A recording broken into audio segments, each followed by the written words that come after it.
So I'm trying to reenact the scenario that you kind of have going on with the couch and her wanting to bite underneath the couch. She hasn't seen it yet, but I threw a slip lead underneath the little couch thing I set up, and she just found it. So I'm gonna ask her to leave it. Millie, leave it? Yes.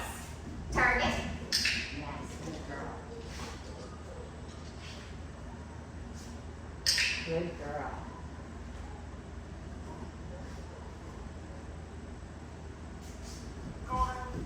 Yes, good girl. And then we're just going to completely ignore that thing that she wants to keep going back, unless she does go back.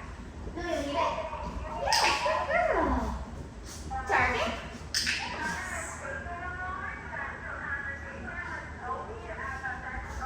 Millie, leave it.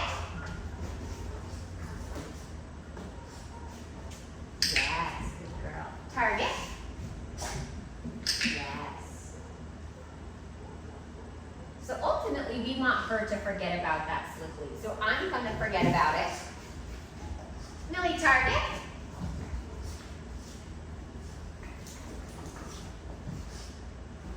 Yes, good girl. And pretend like it means nothing. Millie, leave it. Target. Yes, good girl. Millie, touch. Yes, good girl. And I'm not going to make any movements towards it. I'm not going to pay any attention to it.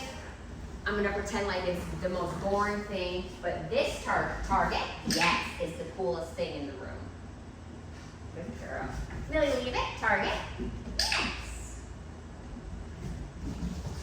Millie, target. Yes.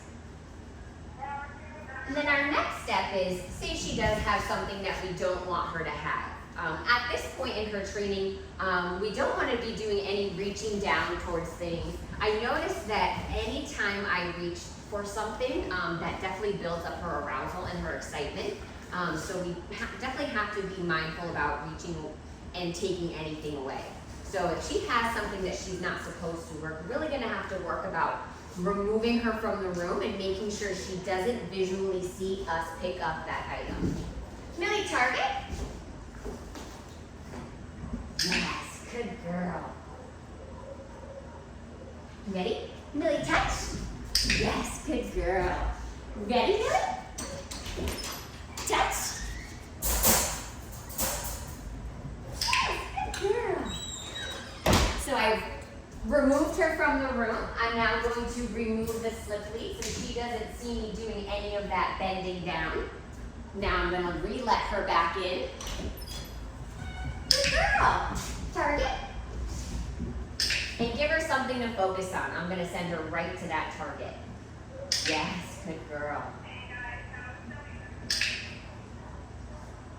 Yes, good.